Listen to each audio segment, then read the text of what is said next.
Hi, my name is Helia Singh and welcome to my show, Wealth Coaching with Helia Singh, the fastest way to build wealth.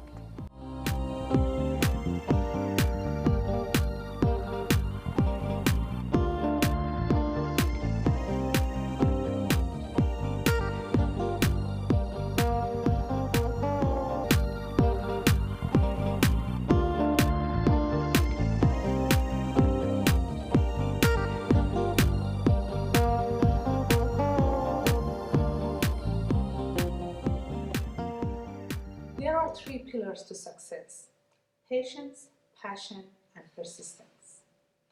Patience in giving yourself enough time to find what you love and passionate about. And persistence in following what your passion is and making momentum there. It is almost impossible to be persistent about something we don't love and enjoy. As Barbara Corcoran said, we can't fake passion. Welcome to today's show. And in this episode, we are talking about persistence and passion and how this combination can lead to wealth creation. And later on today, I have a special interview with the Perth legendary entrepreneur and self-made millionaire, Mr. John Hughes. But for now, please make sure you have your pen and paper ready because, as always, we have lots of tips and tricks to show you and strategies so it can help you find your passion and how to monetize it. And that's why I'm going to go through my notes and I need to look at it every now and then to make sure you have got everything there covered. Passion is energy, and we choose our energy level. It is up to us how we show up in life and how we bring that passion and what we love to do on the table. And we can harness the power of feeling committed to what we love to create wealth. At the end of the day, that's what the success is all about, and this is how most millionaires and those successful people have created their wealth. Have you ever wondered what is your passion? That is the problem. So many people, they don't know even what is their passion. They get used to do things, and as long as their life is just covered and they've got enough money for their daily expenses and every now and then a bit of luxury things, they think they are covered. But life is more than that. You need to find your passion and enjoy your life. Imagine once you follow your passion, you don't even call that going to work or you have to go to work. You will be eager to go to work or do the things you love to do. I certainly had this experience before that once I really thought that I love something and that's my passion, but then after a while, I lost that feelings. So I don't know about you, but I'm gonna tell you and share with you my own experience. My recent struggle with finding my passion was 4 years ago when I moved to Perth. That was the third city I was moving around in Australia and starting a business all over again from the ground in a city that nobody knows you. It was frightening, and at the same time, I didn't feel that enjoyment anymore. I thought, I don't want to do this, even though I was enjoying meeting clients and giving them financial advice, but to start all over again, that didn't excite me at all. But I was committed to find my passion. I knew this is too early for me to give up and go on the retirement path. So what I did, I took a few self-development courses and took a few coaching sessions, and I got a mentor, and then I found out my passion. But only through patience and persistence, I found it. Through my own experience, I have created steps and strategy on how to find your own passion, because I know it is a bit tricky, especially when you get to the certain age that you are not sure and you are considering many other things and your commitment and your family. It's a very, very tough decision. So that's why I'd like to share with you this step and strategies that I even share it with my own clients and that help them to be clarified about their passion. And just, was almost a shortcut to find their passion and save them time and money. So if you are ready, get your pen and paper ready, and in that page, write 3 columns. Just draw 3 columns, and on the first column, just write your name, which is easy, and beneath that, write your age in descending order. Let's say if you are 50, so put 50, 49, 48, and go down until you are 1. On the second column, write there things that you always wanted to do, wished, or hoped to achieve. And then on the third column, write there the event that triggered that thought or that wish. You may think that, okay, so if you go, some people, they don't even remember anything beyond age 6 or 7. So what's the point of putting 6, 5, 4, 3, 2, 1? But believe me, that exercise really jog your memory. Give yourself more credit for that. And I'm sure you all have some family to tell you stories about when you were little. But as we grow up, we forget what we wanted to do when we were a child. And later on in life, that will show up. And that can be a very good indication of finding that, or at least honoring what we wished in the past, and see whether we can do it or not. So as if like as you have an open chapter in your life that you want to close it and just move on with it. I'll give you an example. I had a client recently, and this person, once he did this exercise, he found out that through his 20s, every year, one of the wish he had was to travel the world. And by the way, in front of every age, you may have many entries. Obviously, it's not only 1 or 2, because it depends on your age. You may have many things that you wanted to do for that year.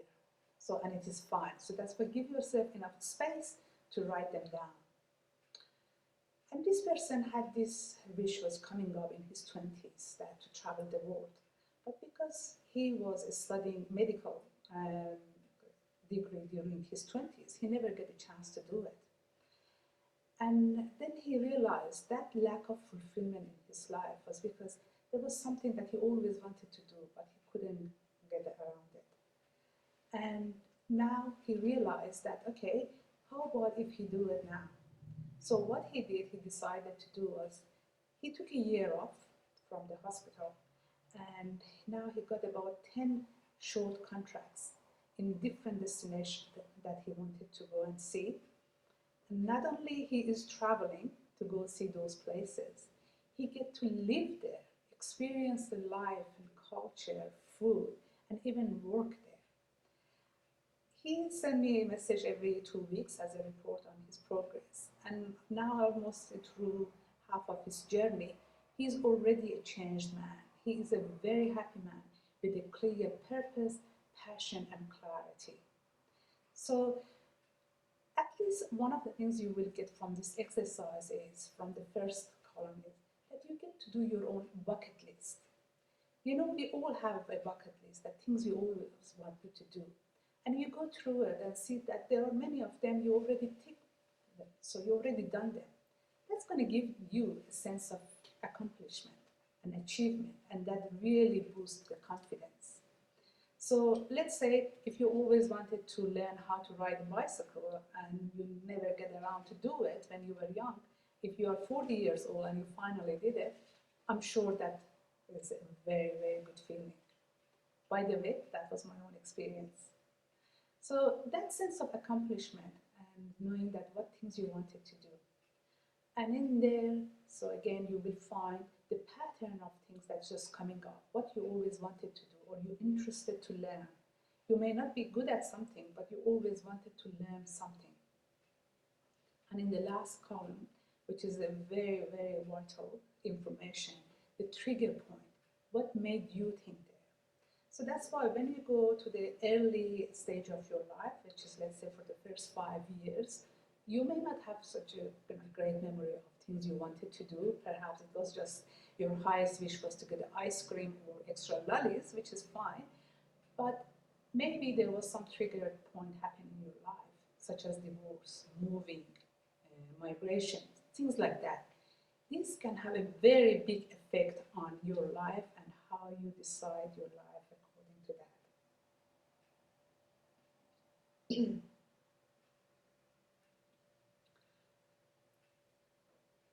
Once you go through this exercise, which is only the first step, so you will find your passion with more clarity. And then, of course, there are ways now to find how to monetize it, which is outside the scope of this session.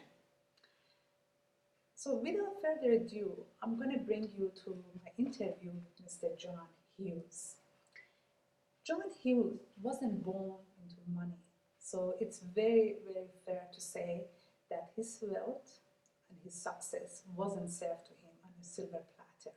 He earned it. He worked very hard, but with the combination of taking risk, passion, and persistence, he built an empire and legacy for his own family, and of course, he is proud to all Western Australia. So let's watch it together. Thank you again for your time, John. Good morning. Really, really appreciate it, and it's an honor to finally meet the legendary John Hughes. It's great. Helia, I'm not hard to get. You ring me, that phone rings, I pick it up. Oh. Nobody ever gets asked who's calling, what's the nature of your business, what firm or organisation do you represent. I pick it up, it's John Hughes. And often I get people say, is that really John Hughes? So I take all of my own phone calls. I'm not hard to get. You knock on that door, you get me. Oh, all right? wonderful. Thank you very much.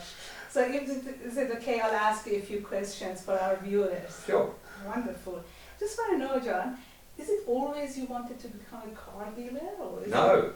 When I left school, I really wanted to be a lawyer, but we had no money and I couldn't afford not to be working. So I applied for a number of jobs as an accountant. And what they used to do, you'd go for the interview and they'd say, oh look, this isn't really very important, but just add up those figures, would you? I'd add them up. I never got them bloody well right. So I never got a job as an accountant. So in the end, I finished up and I was desperate because I had to earn the money. I got a job as a personnel cadet in the Department of External Territories in Canberra. Oh, wow. I can tell that story if you want, but and I may tell that story. But no, it was never really in my intention to be a salesman, let alone a car salesman. You want to know the full story? Do you want to hear it? Yeah, please. All right, okay. Well, I went to Canberra as a personnel cadet in the Department of External Territories, and I was 17 years and 2 months old, a callow, shy, unsophisticated, nervous youth out of Perth. Arrived in Canberra at 4 o'clock on a Sunday afternoon. Nobody there to meet me, didn't know where I was working, didn't know where I was staying. I sat on the bench and cried. And if I'd had enough money, if my parents had had enough money, I'd have been on the next plane back to Perth, but I didn't know, I was stuck. So I lived in a motel, I had a room called E52 or something. I hated it. But I worked in the department, I did part-time university, I did psychology and political science, and I would have been a personnel cadet. I don't quite know how that would have eventuated because I didn't finish the course. But something happened to me while I was in Canberra that had a very profound effect on me, and that was national service.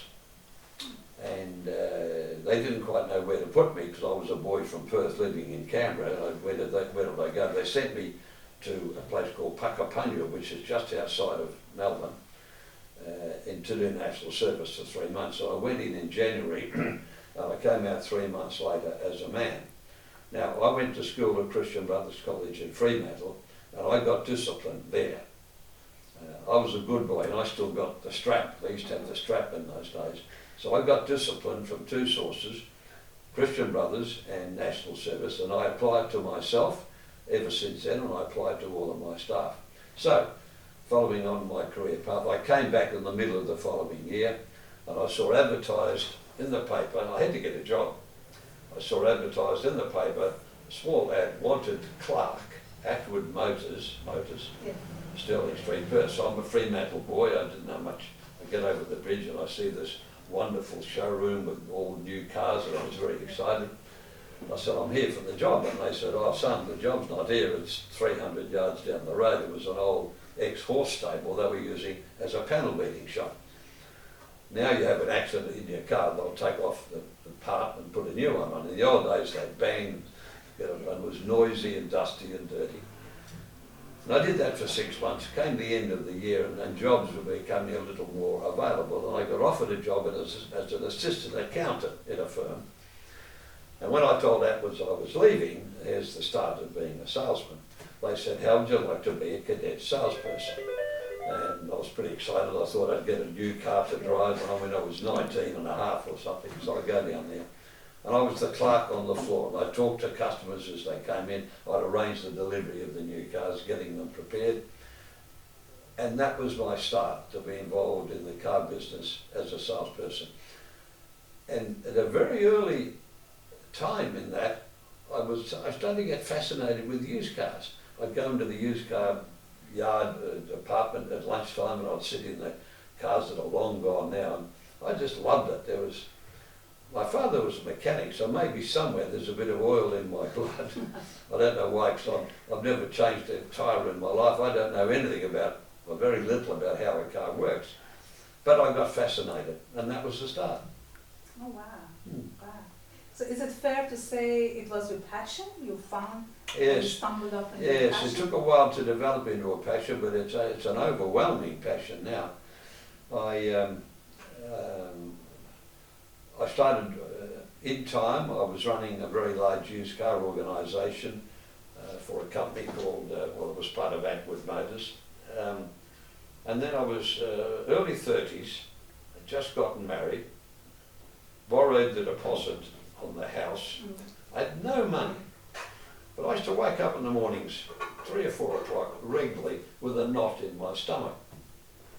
I had all the tests, there was nothing wrong, but the knot in my stomach persisted. And then one day I saw advertised again in the paper, a service station site for sale, 196 Albany Highway, Victoria Park, just over the causeway, exactly where we were sitting. It was a service station. I had no money, but something was driving me. So I didn't sleep too well that night. I rang the agent the next morning and made an offer. 5% deposit within 60 days, another 5% deposit, I think it was 125 pounds or dollars, I forget, this is exactly 50 years ago. 5%, and the balance another 120 days after that. They were fairy tale terms. No one could possibly accept it. But I'd tried, you see, so I slept pretty well that night. Well, they rang me the next morning and said, it's yours. Oh wow. So I had to pack my briefcase, go up and down St George's Terrace, and I borrowed 120% of what I needed, which you could do in those days. But the minute I made that decision, that momentous decision, overpowered myself with debt that I couldn't really afford, that knot in my gut went away. Wow. And that was my body telling me, Helia, hey, you're not destined to work for other people. You've got to go and do things for yourself. And that's how it started. Wow. What Just this one yard. What a fascinating. And the builder was slow in getting the yard ready. Yeah. And the first month came, I had to make the payment. I didn't have the money. Wow. I nearly went bankrupt before I started. But fortunately, I had an accountant who also had a client who, his name was Bill Wiley, who's passed on now. Bill became very famous in Hong Kong particularly. Anyway, there was a connection with the yard on the corner of 6th Avenue and Beaufort Street in Inglewood. So I went out there while this yard was getting ready with one salesperson. We bought the cars, reconditioned the cars, cleaned the cars, I did all the paperwork. I worked 18 hours a day, 7 days a week. And in the first month we sold 92 cars, just the two of us, and that gave me the cash flow to get this yard going. If that hadn't happened, I wouldn't be here today. Wow. Yeah. That's great. That's how things work out. Yeah, it is. Is it possible to know that, okay, because there are so many people ask, how can I find my passion? So what would be your advice? Well, first of all, if they're interested in going into business for themselves, the first thing they need to do is to understand and know what they're getting into. So you go and work for somebody else for starting. You might try 2 or 3 or 4 jobs. I'm not recommending you become like just moving around with no purpose. But try and, if you're not too sure about this one or this one or this one, go work in that industry and see what grabs you, what appeals to you, what you have empathy with, what you think you'd be good at. Don't go into business for yourself. Well, you can, and some people succeed, but generally not. Don't go into a business cold. Have some experience in it. Work for 2 or 3 years for somebody else, 5 years, as I did, and learn the mistakes and the pitfalls before you make the decision. But the passion isn't always immediate. You work into it, it grows up on you. You know, it did on me. I've never been more passionate. I've been doing it now for 60 odd years. So it's a progressive thing. As long as you don't stifle it, you've got to let that passion grow and grow and grow. And you don't let it grow and grow and grow if you're only working 4 days a week or 5 days a week, and 6 or 7 or 8 hours a day. It's full on. Yeah. It's got to be full on. Give it all you've got. Yeah, 110%, is it? 110%. 120. You'd always talk about that. And how about this? I mean, if somebody come back and say, well, you always wanted to become a lawyer. I mean, if there was a possibility of time machine to go back there, would you change back? No, no. My son and my daughter have both got a law degree.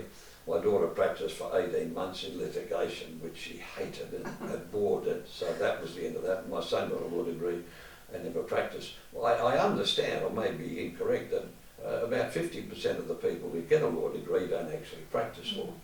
But I'm a great admirer of the legally trained mind. I think a law degree is a fabulous stepping stone or a base to move into other things.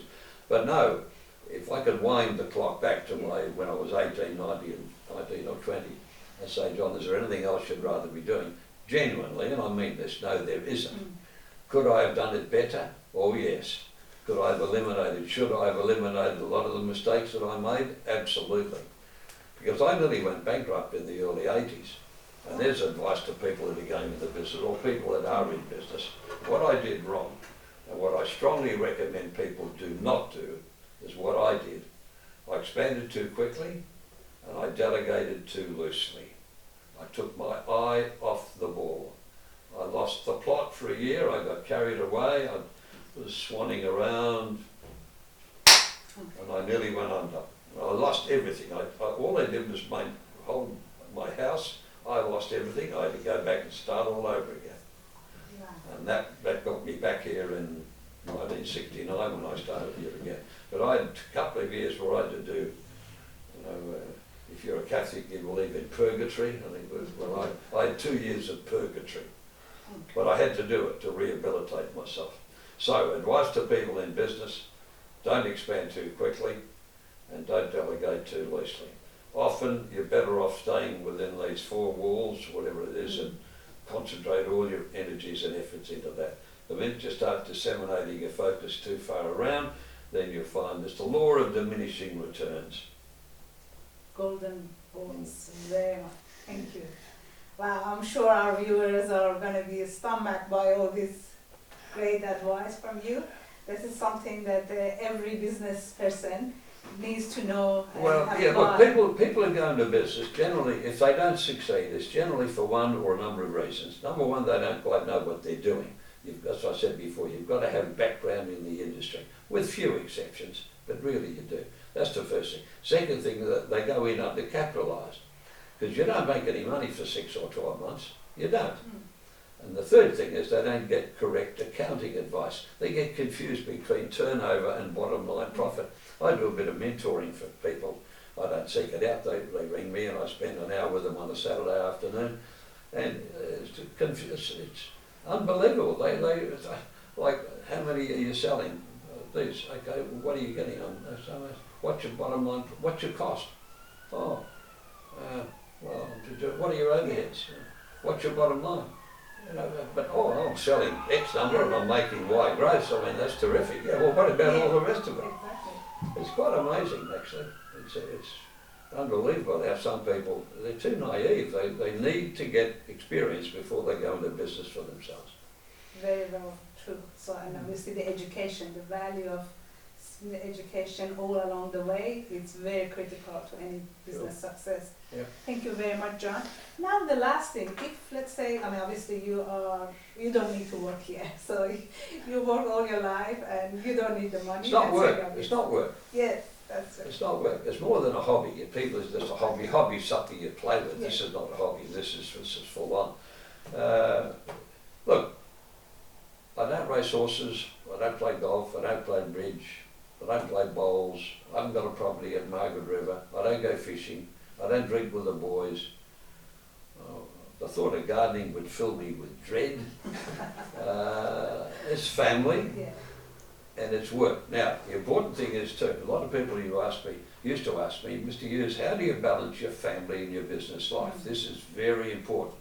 And it took me a long while to sort it out. And what it is I chunk my time. 8 o'clock in the morning till 6 o'clock in the afternoon, it's work. My wife wouldn't dream of ringing me between 8 and 6, I'm too busy, within reason. From 6 o'clock at night till 8 o'clock in the morning, I never take a business call, I never make a business call, I never take an email or give an email. That is family time, and you chunk it, and you can do it. So, but other than that, I have no occasional travel is nice, but I just love what I do. Wonderful. I can't wait to come in, and it's not work. If you love what you do, you never have to go to work. Very well said, that's for sure. Now, what do you want to be remembered for? Raising the level of the public's perception of car dealers. Wow. I reckon I've raised the high jump bar up there. If the level of customer satisfaction and esteem for car dealers was there, I reckon I've really pushed it right up there. And I have. And I don't say that lightly. That's the proudest thing. That's the thing I'm proudest about. And it's putting a smile on people's faces when they come and do business. I mean, you look at these here. Every one of those is a thank you letter or an email from a satisfied customer. They just come in. I don't say they're pouring, that's an exaggeration, but I get heaps of them. Wow. And I'm the only dealer in the world, I'm sure, only dealer in the world that publishes regularly in the paper. I did one recently in the Sunday Times, a double-page ad of totally unsolicited comments from customers about what they appreciate when they do business with me. And I analyse these. I get survey forms I send out to all of my customers. There they are, there's a batch that just arrived. I read every one of them because feedback from my customers help me to run a better business. And what people want when they come to do business with us, and it's no different whether what profession you're in or what business you're in or what industry you're in, what people want, I want to deal, and this is it, I want to deal with friendly, professional, non-pushy people. And that's what I pride myself on. We're friendly, we're professional, and we're not pushy. And I love it. Great, wonderful. Oh, that's amazing. So what do you think about money? Because sometimes people, they say that, okay, people are in the business just for money. So how do you view money when it comes to your business? Gives me security and satisfaction, because I had no money when I started. Gives you security. Now, is there such a thing as too much money? Well, of course there is, because you can only spend so much and you can't take it with you. As long as your family are well looked after, and that's important, your children and their grandchildren, as long as you can see that there's enough there to give them a comfortable living, you really don't need much more than that. So I don't, do I come to work 6 days a week, and I do, for the money? Well, money is a measure of success. Yes, I do. I come for that because it's a measure. If I'm losing money, I'm doing bad. If I'm making money, I'm doing well in terms of the way I run my business. Not the money side of it, it's a reflection of how well I'm running my business. So if anyone says the money's not important, that they come to work, they don't care about money, I don't agree with that at all. I don't accept that that's true. Of course it's important. But when you get to the stage where I have, where we're comfortably off, and I suppose you've got to say by normal standards, I would consider to be wealthy, I still love to come to work because that's what I do. I don't know what else I do, you see, that's the problem. What would I do? Sit at home and watch television, read a book? I don't feel comfortable. Like last Saturday, my wife was busy, Sunday. I did 2 or 3 hours at home on a Sunday morning, which I always do. And after lunch, it's 1:15 on Sunday, and my wife was busy with the grandchildren. What do I do? What do I do? So I put on a pair of sneakers, shorts, my cap and a t-shirt. I come in the yard and I walk around, and there's people there, and they say, "Are you really Mr. Hughes?" I said, "Yes." "What are you doing here? It's Sunday." So who cares about that? And I pick up rubbish, and I make sure all the cars are lined up properly, and I make sure the colour mix is right. And on Monday morning, I hit the ground running. I'm ready. I'm ready to go. A couple of the Americans a couple of Yanks came up to me after I got the World Award. I was the top-selling Hyundai dealer in the world for 6 consecutive years. Wow. And when I got the award, a couple of American Yanks came up to me. They were disgruntled. They said to me, "How many stores have you got?" Stores I've got. Yeah. I said, "I've got one."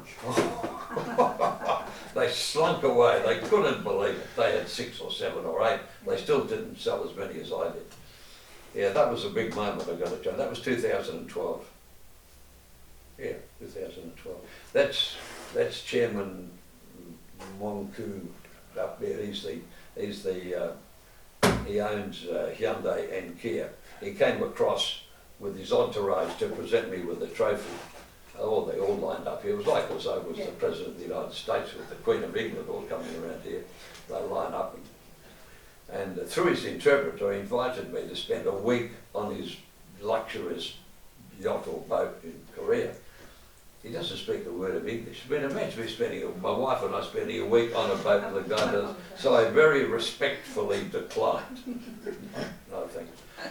Yeah, no, we were the top-selling Hyundai dealer in the world for 6 consecutive years, and we got the award in I forget where it was now, but somewhere Seoul, I think it was anyway, and that was a big moment. Yeah, out of Perth, not bad. Wow. That's not pro rata. That's sheer numbers.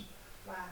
Any reason? I mean, that more passion. The passion I had for the car, because I was involved right from the very start in bringing Hyundai into Australia. Yeah. I'm sitting in this office here, the desk was slightly different. There's a knock on the door, the guy called Danny Fisher. This is early 1986. A fellow called Danny Fisher, who was a motor body builder, never sold a car in his life. He'd been to, there's an example of what persistence and tenacity can do.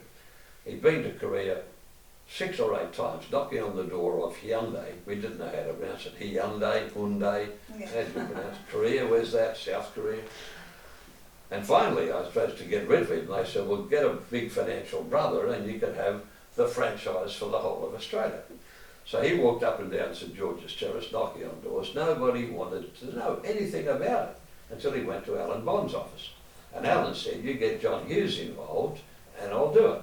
So we formed Bond Motor Sales in 1986. There was Fisher and Bond and myself were in partnership together. And we brought the first Hyundais into Australia. And Fisher and I used to go east to try and get dealers to represent us, and nobody wanted to talk to us.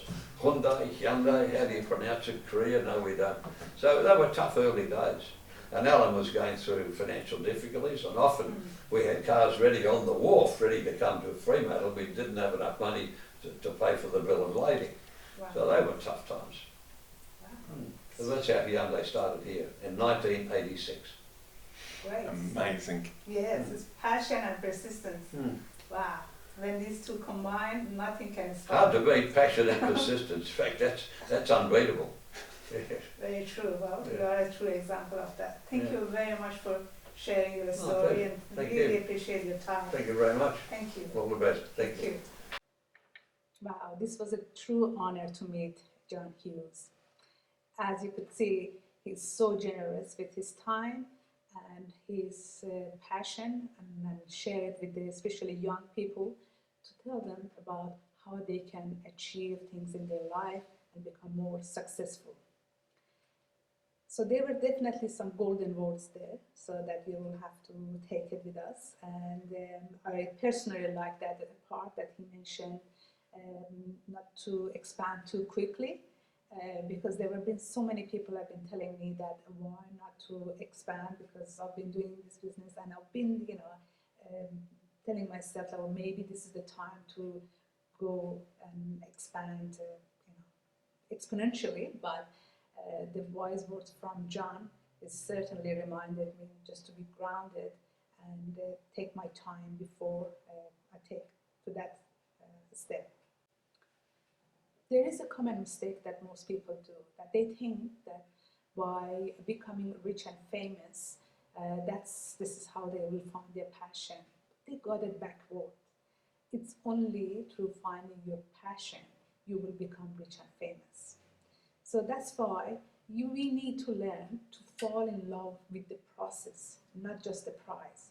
Everybody wants to have a glory, but we need to give ourselves enough time and do the research and find out, are we up to take those challenges? Because no matter what kind of job you have or career, there are always obstacles there. But if you are not ready, if you are not passionate about what you're doing, there is no way that you can be persistent and put up with it or try to smooth through it or solve the problem. And that's unfortunately we see the reason that many businesses, they fall or they go broke in the first 5 years, because they just start a business just to make money. If every time people ask me the question that what's the business who's going to give the best return, I would have put $1 aside. I would have been millionaire by now. But there is no such a way. So there is nothing like that. You can come back and say, I want to find a business or a job that's going to give me money. Even unfortunately, I've seen it in the student uni graduates. They asked, okay, I've done this degree, but okay, perhaps there is not enough job out there.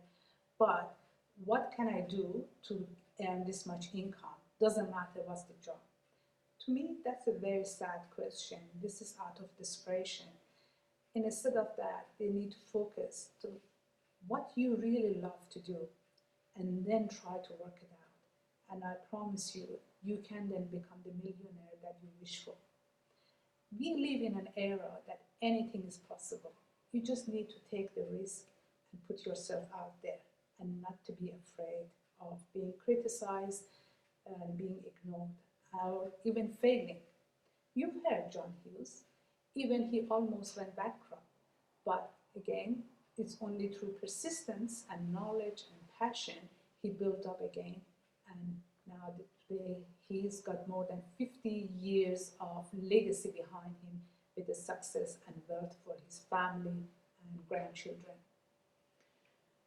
So I hope you really enjoyed this episode, because the whole purpose was to show you that those millionaires that we think, they are really not come from Mars or out of space. They are just here in our backyard. We see them daily. They are normal human beings.